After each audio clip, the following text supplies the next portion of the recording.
Hello friends, मैं हूं doctor Anagha Herur, medical director, cataract and refractive consultant, Anil eye hospital. आज हम देखेंगे चश्मे के कौन से नंबर्स हो सकते हैं। अगर आप आंख के अस्पताल में आते हो और आप आंखों का चेक करते हो, आपके आंखों का नंबर का टेस्ट किया जाता है। तो ये जो नंबर अलग अलग टाइप्स के होते हैं, ये कौन से टाइप्स के होते हैं, चलिए देखते हैं आज के वीडियो में। कौन से टाइप्स के नंबर्स होते हैं जानने के लिए पहले देखते हैं कुछ एनाटॉमी।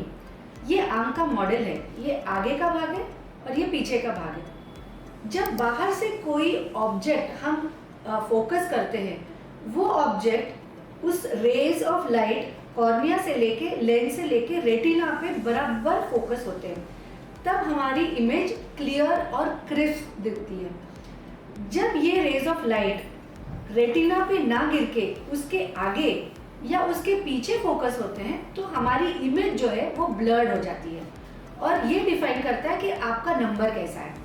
तो पहले देखते हैं कि कौन से टाइप्स ऑफ नंबर्स होते हैं। So basically 4 types of refractive errors होते हैं, इसको कहते हैं रिफ्रैक्टिव एरर्स।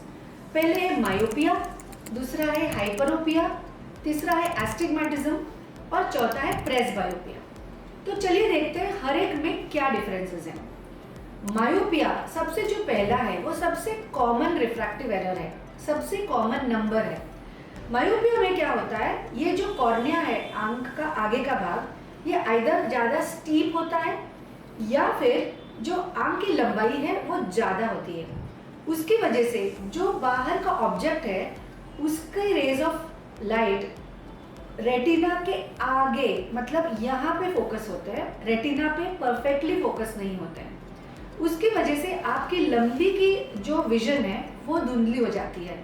तो इसे ऑल्सो कहते हैं शॉर्ट साइटेडनेस, मतलब लंबे की विजन उतनी क्लियर नहीं होती लेकिन पास की विजन अच्छी होती है।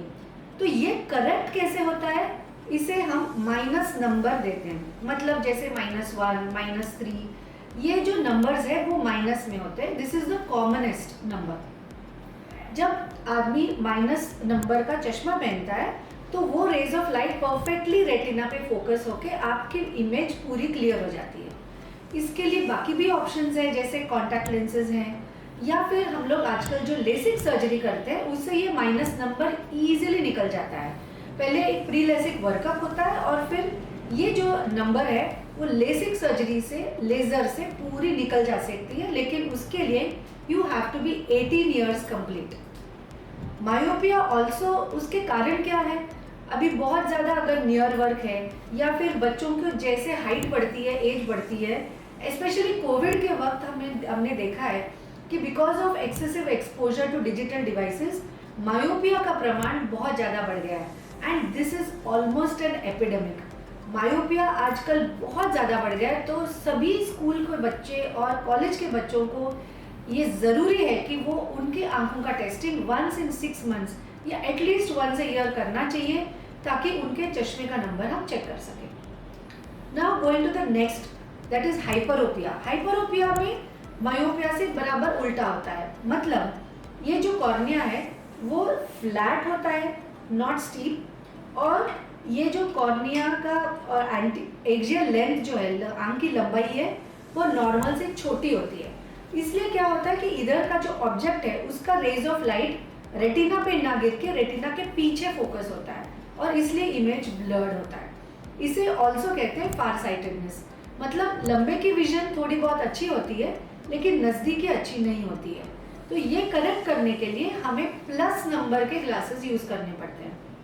हाइपरोपिया का प्रमाण मायोपिया से बहुत ज़्यादा कम है। और एक बहुत इंपॉर्टेंट चीज़ हाइपरोपिया में है, क्योंकि कभी कभी एक आंख में अगर हाइपरोपिया हो और दूसरी आंख नॉर्मल हो बच्चों में, तो उस आंख में जिसमें प्लस नंबर है उस आंख की विजन बहुत लोगों में कम हो सकती है। उसे कहते हैं लेजी आई या एम्ब्लियोपिया, और ये टाइम पे ट्रीट करना बहुत ज़रूरी है। अगर ये 8 साल की उम्र के पहले ट्रीट नहीं किया गया तो वो आंख हमेशा के लिए वीक हो सकती है। तीसरा जो रिफ्रैक्टिव एरर है उसे कहते हैं एस्टिग्मेटिज्म। इसमें क्या होता है, जो कॉर्निया का शेप है और कर्वेचर है वो वर्टिकल और हॉरिजॉन्टल एक्सिस में अलग अलग होता है।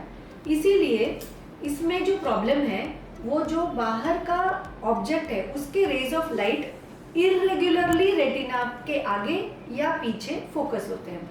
तो ये इरेगुलर होने की वजह से हमें सिलेंड्रिकल लेंस ट्रीट करना पड़ता है, सिलेंड्रिकल लेंस देना पड़ता है। एस्टिग्मेटिज्म का एक मुख्य कारण है कि जब बच्चे ज़्यादा रब करते हैं तो उनको केरेटोकोनस होने की संभावना ज़्यादा बढ़ जाती है। तो इसलिए एस्टिग्मेटिज्म के हर पेशेंट्स को हमें स्पेशल चेकिंग करना बहुत ज़रूरी है, स्पेशली अगर एस्टिग्मेटिज्म सिग्निफिकेंट हो।